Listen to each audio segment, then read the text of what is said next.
Ce n'est pas un rêve, non, c'est le cheesecake ultime.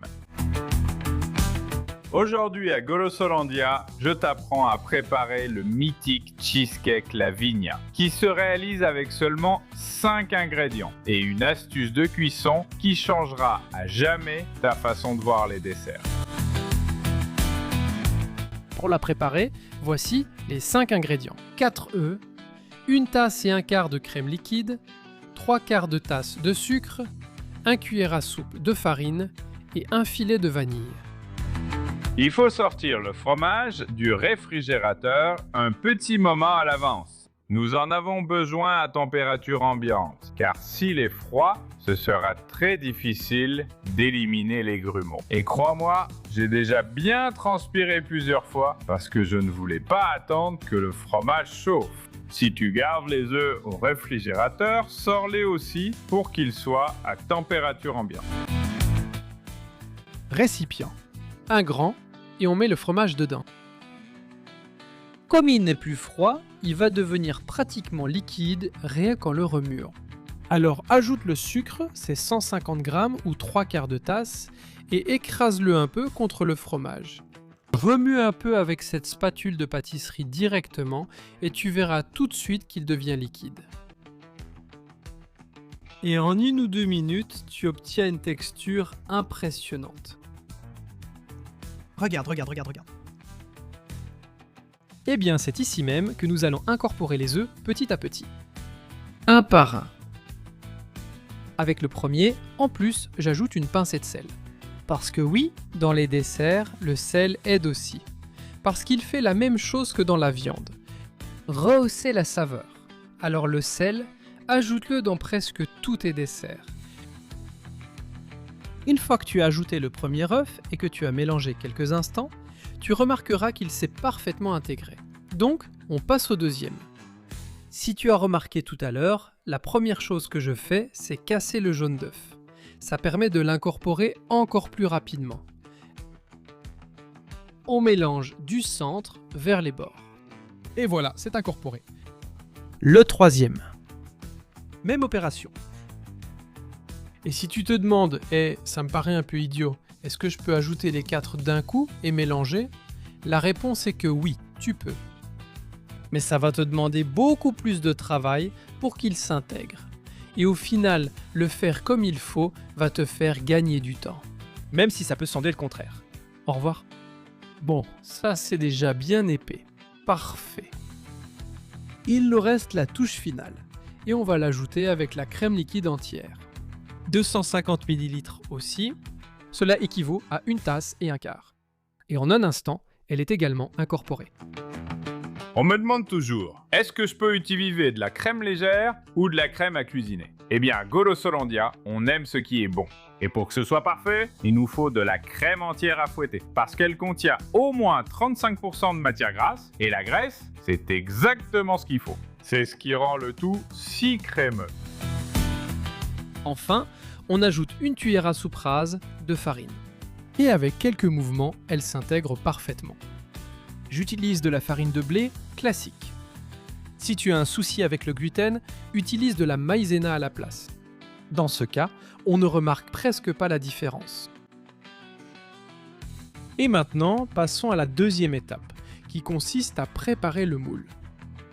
Et comment? Eh bien avec un peu de papier sulfurisé. Regarde, quelle astuce satisfaisante. Petite carafe d'eau.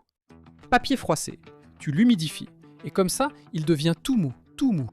Tu peux le serrer à fond, en le transformant en une petite boule. Tu vois? Et non, ce n'est pas une bêtise. Ça a du sens. Ça va t'aider à pouvoir le mettre dans un moule. Dans mon cas, de 20 cm de diamètre. Et prendre exactement la forme que tu veux. Une astuce simple, qui marche toujours. Note-le bien, car cela te servira de nombreuses fois. Bien froisser le papier, c'est ce qui nous aide à l'ajuster parfaitement au moule et en plus, cela lui donne cette touche rustique si jolie. Et maintenant, logiquement, la petite crème dans le moule, même si je pense que tu le savais déjà. L'avantage, c'est d'avoir la spatule de pâtisserie à portée de main pour racler jusqu'à la dernière goutte. Et en plus, si tu as remarqué, on n'a presque pas sali un seul ustensile. Et maintenant, au four. Nous devons le préchauffer pendant au moins 5 minutes à 200 degrés Celsius, soit environ 395 Fahrenheit. Chaleur statique. Et si tu te demandes si tu dois mettre la chaleur tournante ou non, ça n'a pas vraiment d'importance. Moi, je le mets, mais si t'en as pas, c'est pas grave non plus. On ouvre le four et on met cette merveille à l'intérieur. Il faudra environ 40 minutes pour que la surface soit dorée. Et c'est exactement ce qu'on recherche. Et un petit truc que je te recommande pour que ce soit encore plus joli, c'est que lorsque tu vois que ça commence à dorer, tu la tournes. Parce que je ne sais pas pourquoi, ça dore toujours d'abord d'un côté.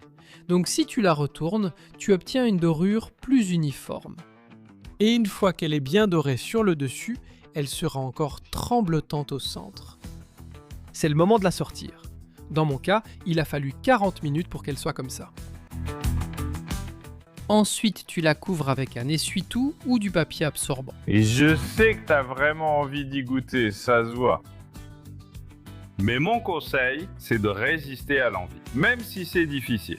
Parce que, après être resté toute la nuit au frigo, ce gâteau devient quelque chose d'encore meilleur. Probablement le meilleur cheesecake du monde. Merci. Donc une fois qu'il est tiède, tu le mets au réfrigérateur. En quelques heures, il prend déjà une bonne consistance. Mais si tu peux t'organiser et le préparer la veille, c'est encore mieux. Et non, je ne vais pas te laisser sur la voie. Sur internet, le temps passe vite. Et voici le résultat après une nuit au réfrigérateur. On va retirer le moule. Mon Dieu, ça sent vraiment bon. On enlève les petits papiers du bord. Et voici un véritable gâteau façon Lavinia. En plus, il a ce petit côté rustique tellement délicieux. Regarde-moi cette merveille. Comme toujours, je vais te montrer l'essentiel. Tout comme chez les personnes, dans les desserts, c'est l'intérieur qui compte. Quand tu la coupes, utilise un couteau mouillé. Pourquoi ? Parce qu'il glisse mieux et te permettra de faire une coupe plus nette. Et voilà, regarde cette onctuosité. Que du bonheur!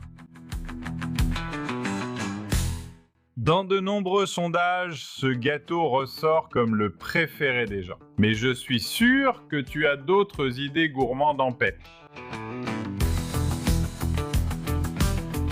Alors j'espère que tu me diras en commentaire quel est ton gâteau ou dessert préféré. Voyons si je peux le préparer à Golosolandia. Et voyons si on le découvre ensemble.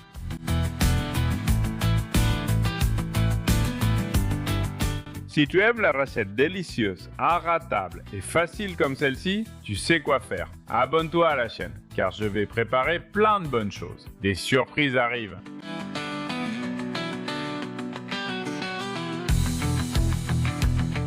À bientôt!